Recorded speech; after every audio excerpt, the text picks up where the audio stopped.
has a nice warm day considering the weather. We're having our call to meet in order. We're gonna start with this lady at the end. Sharon Frank. Judy Jensen Riggle. Carolyn McClure. Elaine Lemoyne. Lynn Wheatley Beaupre. And could we have our guests stand up and please identify who you are, please? Thank you. Yeah, I'm Judith Whiteside, Chair of the Select Board. And my name is Sherry Quirk, actually running for the Select Board seat, the 3-year term. I'm on the Wareham Planning Board as an associate member. I'm chair of the Alternative Energy Committee, and I'm also chair of the Bylaw Review Committee. Thank you. One busy lady. Can we have a moment of silence for the sick and departed?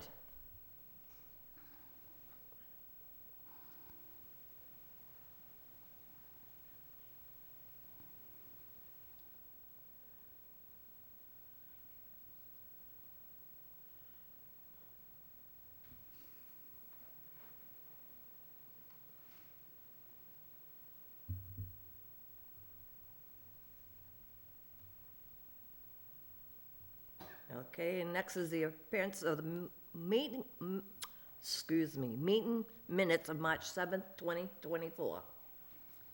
I have, I have a question. Wasn't Sharon Boyer at the meeting last month? No? Okay. All right.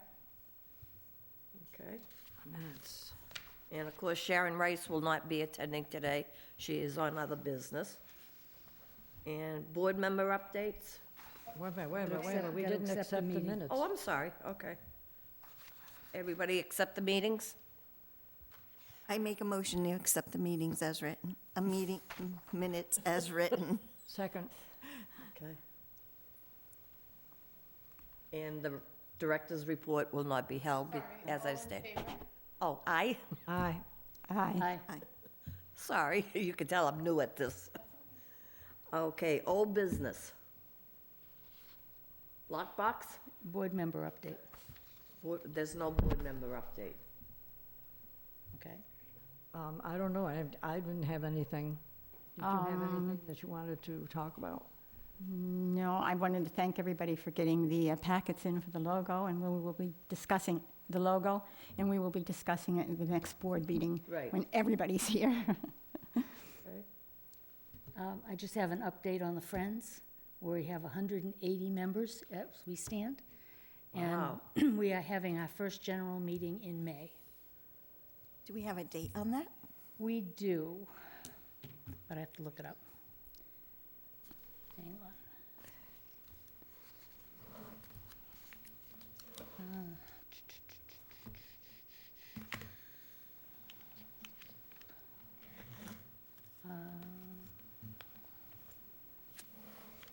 You know, we do, but I know it is a Monday, and it's a Monday morning, and there is a notice going out to everybody. Okay. So, and at that meeting, we're going to be looking for people to volunteer to serve as treasurer, vice president, secretary, also committee chairs. We have a definite on the craft fair, Christmas in July craft fair, and it's going to be July 13th. And I've already received 5 applications. Nice. You have the sign-up sheet down in the office for people who want to exhibit? Or do we have to find you, or how do we do that? All they have to do is send me their emails. And it's on the flyers that are posted all over the building. So how do they pay you for the table? When they send me their emails, I send them an application, and they have to fill out the application, sign it, and they send that with a check. Either bring it into the office or mail it to me at the office. Okay. Okay? Yeah. All right. Is that it? That's all I have. Okay, old business, the lockbox and the pet policy. We can't do anything about that right now because Sharon Rice is looking into things. So it's my, it's my understanding the lockbox is here. Oh, okay. It's on the premises. Now they're waiting for maintenance to get it established someplace. And I think probably they're trying to decide where would be the best place to put it. Seems to me they ought to put it in that attic closet, the big one downstairs, because they never locked that door. because of the water and the flood and the whatever, they don't, Right. you know, we moved all of our stuff out of there. We don't have anything else in there that belongs to the COA. Everything that was in there has been moved up to the decoration room, up on the first floor. But it seems to me if it was in there, it wouldn't be visible to people coming in, because we don't want it to be where somebody can stand there and watch you push the code in. So if we put it back in there, you know, chances are most people wouldn't even know it was there. Okay. So, but I don't know, you know, where maintenance wants to put it. Can I ask a question? What's going to go in the lockbox? The key to the kitchen, Kitchen. so that we don't have to be up the stairs, down the stairs. I went up and down 3 times the other day, and I think. 5 times for me. Yeah, and Elaine went up at least once because they were playing pickleball and the ball kept going in the kitchen. Now, the door's locked. At one point, the gal went over the counter, climbed over the counter to get the ball rather than back up and back down and whatever. But it's foolish for the key to be on the 3rd floor when the room is on the 1st floor. So if we have a lockbox, Right. then not everybody has access, only the people who are supposed to have access do. And if they use it by code, then they can control who can get in the box and who can't. And as long as it's not really, really visible, nobody's even gonna think about it, except the people that need to use it, but it'll save a lot of time, Yes. a lot of backing and forthing.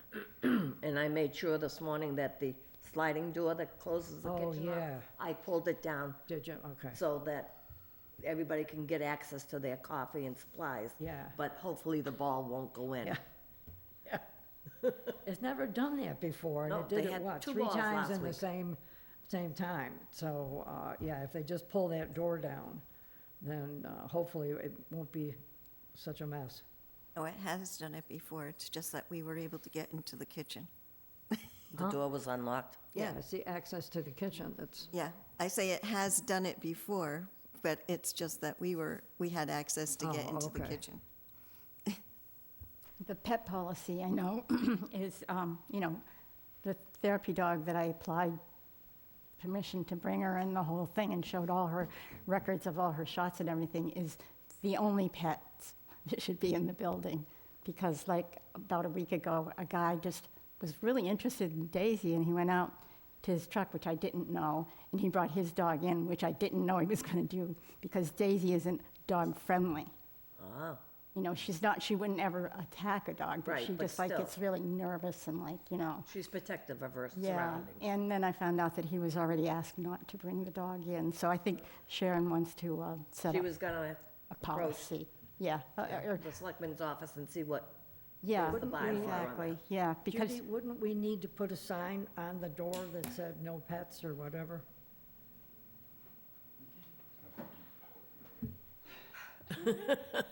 You didn't think you were gonna get away with just being an observer, did you? Okay, good morning, ladies and gentlemen. Thank you for being here. A pet policy will have to be approved by the Select Board, and will have to cover every building in town. It won't be able to be selective to just one, in my opinion, okay? Guide dogs and service dogs and therapy dogs obviously would be allowed.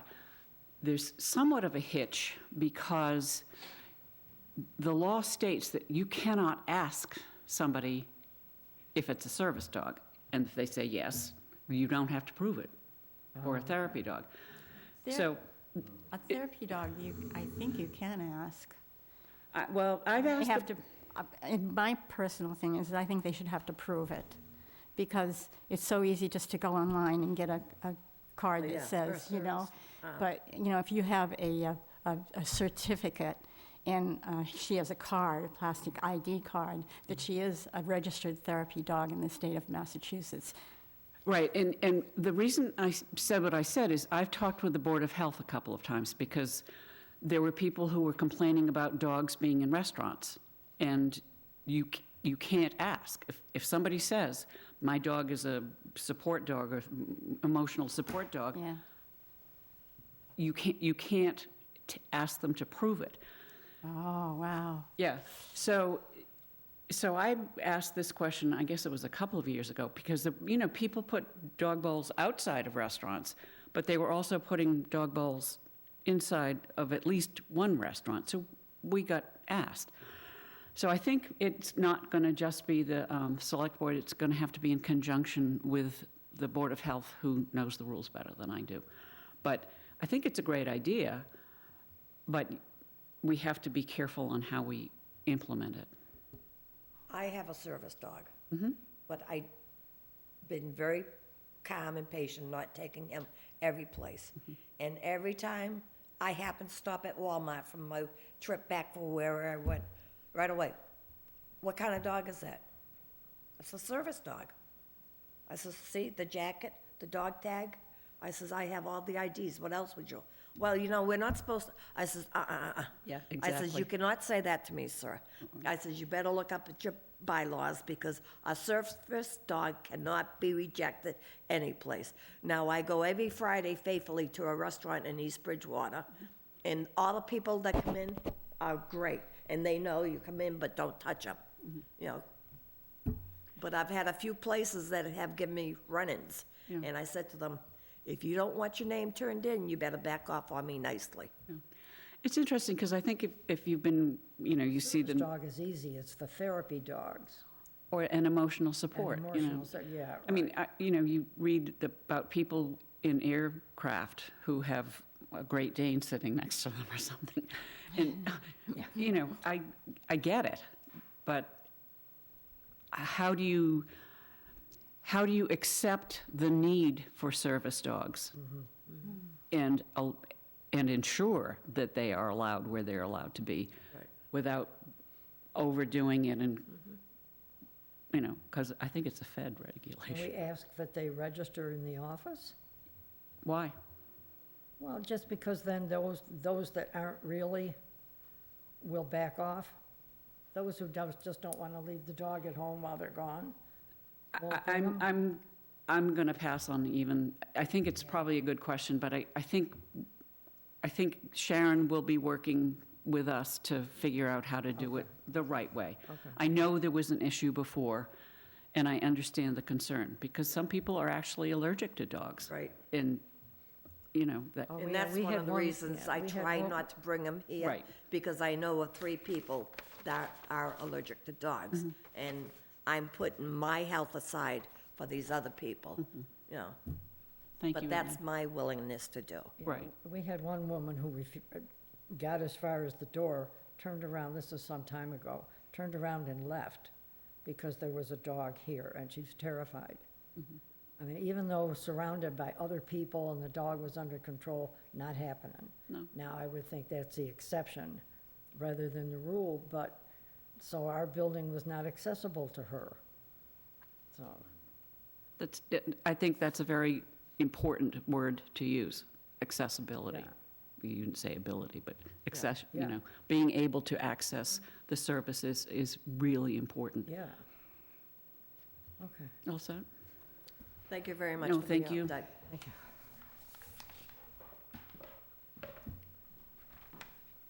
We have new business, Yes, we do. Massachusetts National Cemetery. Somebody gave this to me, Celine maybe. The National Cemetery over in Bourne will come and do a presentation. They have a flyer and Oh, nice. pass that around. Because it applies to a whole bunch of us. Yes, it does. Either we already have someone there and we're going to join them, or there is somebody who's eligible and may not even think about it. When we first started coming here from Texas, part of our family was still in New York State, part here, part there, and we're looking at each other going, okay, anything happens to you, where do you want to be? We went, oh, I don't know. You know, to stay in Texas, while if the family moves, then you're there. You know, it's a question in a society that's as mobile as ours. So then a friend of ours, husband passed away and was buried over in Bourne. And we looked at each other and went, okay, there's our solution. because Bill's already there, and then I will be, but they will actually come and do a presentation. Now, whether we'd want them to do it here, or whether we'd want to do it like on a Tuesday morning and advertise it ahead of time, or even in the afternoon, 1 in the afternoon, whatever. But it's something to think about, because I'm sure that it's information that a lot of people in Bourne Don't realize. need, they don't realize who's eligible and even really where it is, I mean, that kind of thing. So, it was just an idea for a program. I think it's a great idea. You know, So you might want to talk with Sharon when she we'll gets talk back to Sharon Rice about about, it, and yeah, address her about too what- about it. on the calendar when would be a good time, and, Right. but we need to be sure that there's enough advance publicity, so we don't have 7 people down there, so that Right. we have a bunch of people. I know a lot of people think that you have to be a veteran, to go out there.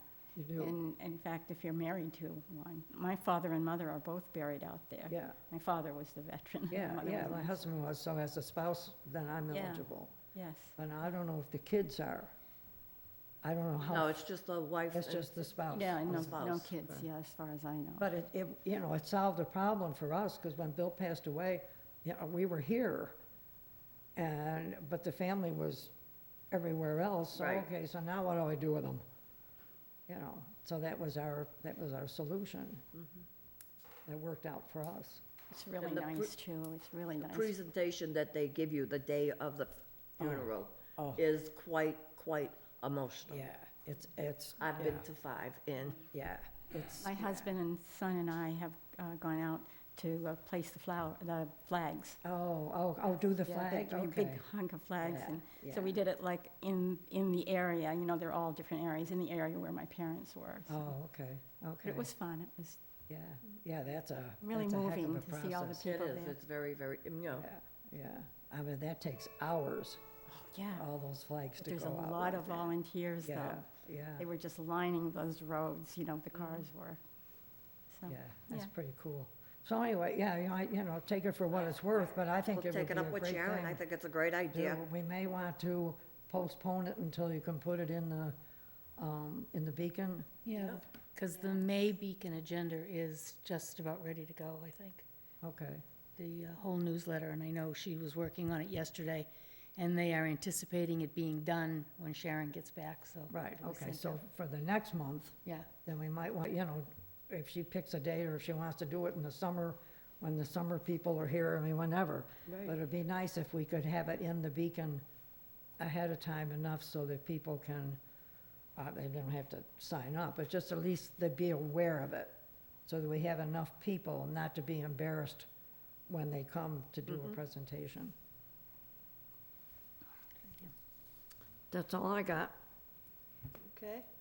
Any citizen, participation? And this is Judy Whiteside. Good morning, Judith Whiteside.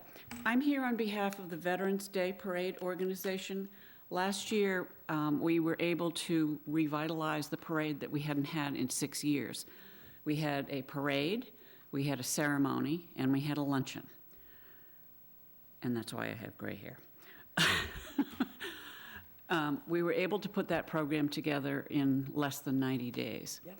We are planning to do it again, and I have some cards here that I would like to leave with you and let you know that we urge everyone to come to the parade. It's a free lunch for veterans. We will be also working with Matt Stanton at the high school from the JROTC program. On Memorial Day, we will be helping them put flags out on the town cemeteries. And there will be a ceremony at 5 different places in town. It will end up at the town green, I believe.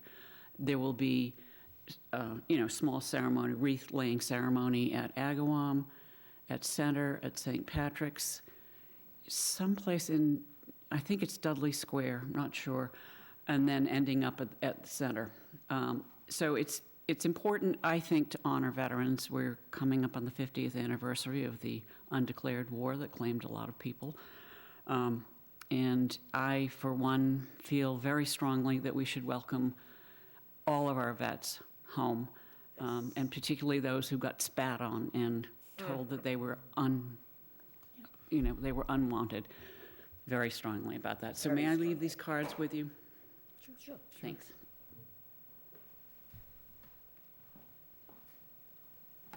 Thank you. Thank you. Any other business? Yeah.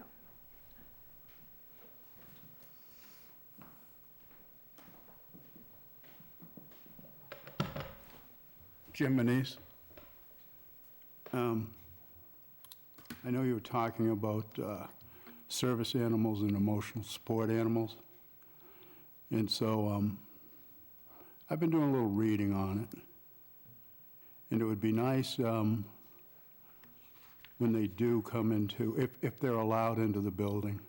I think service animals, we can't refuse them, and from what I can find, there's no official registry, but there's non-invasive questions the director could ask to determine the validity, and that any animal that does come in, they're kept on a leash and not just run roaming around. Thank you. Thank you, Jim. The problem is you can ask for the validity, but you can't argue with it. I can't hear you. You can ask for the validity, but you can't argue with it. Right. You know, if it's not a therapy dog or it's not a support dog. Yes, come on up, thank you. My name is Sherry Quirk.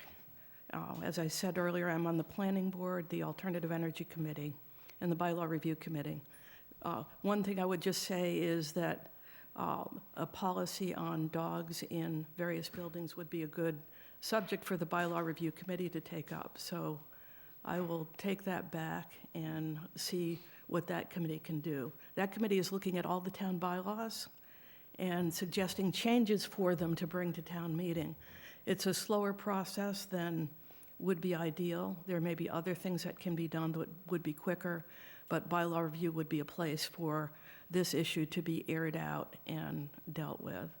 The other thing I would say is that before I came to Wareham full-time, I had various jobs in the energy industry, and those jobs made me really very attentive to energy costs and energy policy.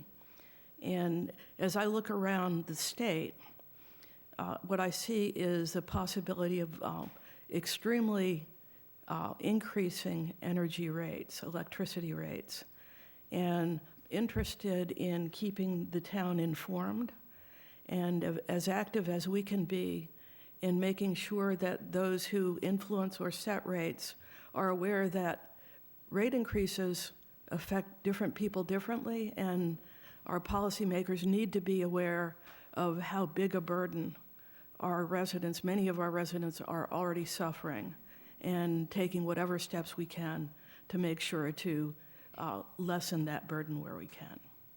Thank you. Thank you very much. Any questions?